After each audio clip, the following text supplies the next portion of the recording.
reformasi. Di sini saya akan menjelaskan beberapa pertanyaan mengenai latihan-latihan yang sudah diberikan, latihan-latihan soal yang sudah diberikan pada saat kelas filsafat logika. Yang pertama mengenai metafisika. Tesis, jelaskan teori causa prima Aristoteles.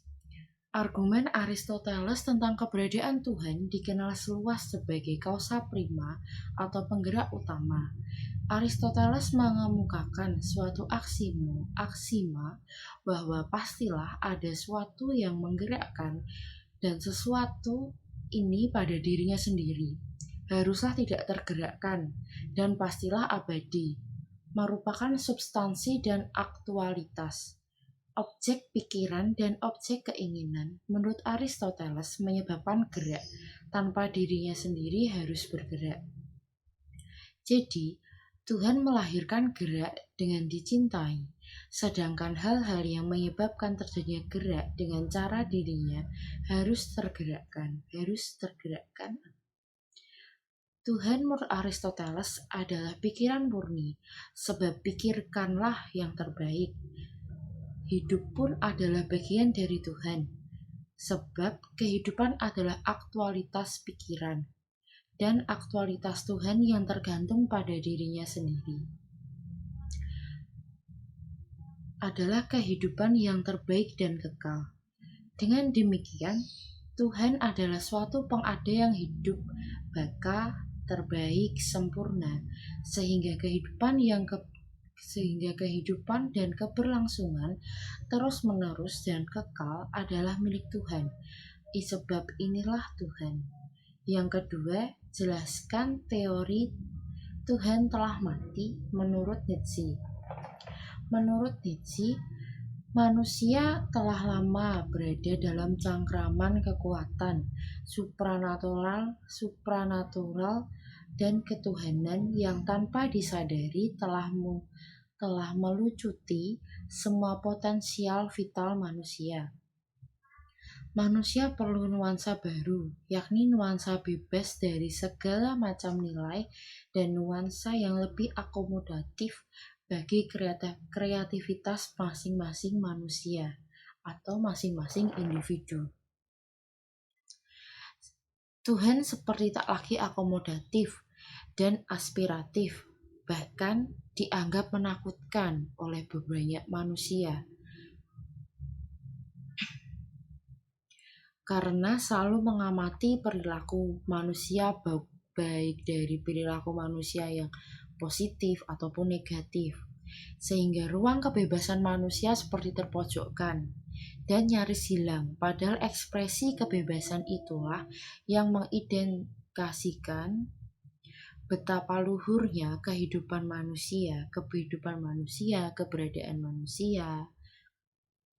Pemikiran Nietzsche seringkali dikaitkan kelahiran pemikiran nihilisme. Pemahaman menjabarkan tentang bagaimana manusia berupaya untuk melepaskan ketergantungan pada siapapun antar individu apapun kecuali pada kekuatan dirinya sendiri. Yang kedua adalah etika. Tesis, jelaskan argumen logis yang mendukung aborsi. Di sini yang mendukung aborsi tentunya pada kondisi medis yang potensinya membahayakan keselamatan pada ibu hamil. Salah satunya adalah jika ibu hamil mengalami gangguan jantung, gangguan serangan terhadap ada gangguan pada jantungnya yang sangat berisiko terhadap keselamatan ibu hamil tersebut, maka akan dilakukan hal aborsi untuk mengurangi kematian dan untuk menolong ibu hamil ini. Selain penyakit jantung, gangguan jantung, terdapat kondisi lainnya yang pada medis untuk yang mendukung adanya aborsi, seperti kondisi ibu hamil sedang kejang atau sedang kejang dan dapat berdampak pecahnya pembuluh darah pada ibu hamil tersebut dan dapat setelah pembuluh darah pecah dan dapat mengakibatkan pendarahan pada otak ibu hamil tersebut. Antitesis, jelaskan argumen logis yang tidak mendukung adanya aborsi. Pada undang-undang yang berlaku di Indonesia pun sudah ada undang-undangnya yang mengatur untuk melarang praktik-praktik aborsi. Karena di Indonesia juga banyak praktik-praktik aborsi yang dilakukan secara ilegal. Semua pihak yang terkait dengan praktik aborsi, baik perempuan yang menggugurkan kandungan, pihak lain yang menyuruh, hingga dokter akan dikenakan sanksi hukuman penjara dengan berbagai ketentuan. Dari kaum agamawan pun menilai bahwa aborsi suatu tragedi yang fatal yang tersembunyi. Karena mereka menafsirkan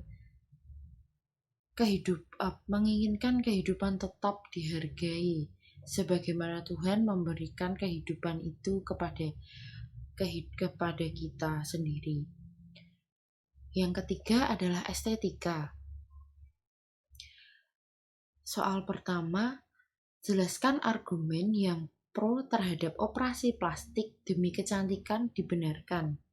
Argumen orang yang membenarkan operasi plastik demi kecantikan yaitu memperbaiki muka, penampilan, dapat meningkatkan kepercayaan diri sendiri, bermanfaat bagi orang-orang yang mengalami gangguan kesehatan seperti mengalami dari lahir sudah mengalami bibir sumbing, terus itu harus dilakukan tindakan operasi plastik supaya bibirnya tidak sumbing kembali.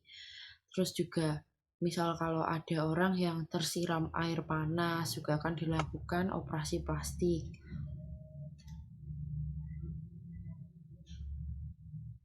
Antitesis, jelaskan argumen yang pro operasi plastik demi kecantikan yang tidak dibenarkan. Bahaya operasi plastik sangatlah banyak, seperti kerusakan syaraf, infeksi pendarahan, hematoma atau kumpulan darah yang terbentuk dari luar pembuluh darah, seroma menyebabkan pembengkakan dan rasa sakit pada kulit, gumpalan darah. Operasi plastik itu dapat gagal dan muka penampilan wajah yang sudah operasi plastik namun gagal dapat membuat lebih tidak percaya diri. Komplikasi anestesi itu merupakan kayak infeksi paru-paru, stroke, serangan jantung dan lainnya, sehingga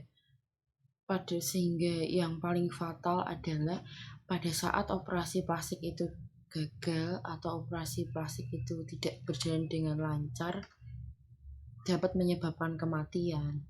Sekian dari saya, jawaban mengenai metafisika, etika, dan estetika dari mata kuliah filsafat logika. Jika ada salah, saya mohon maaf. Terima kasih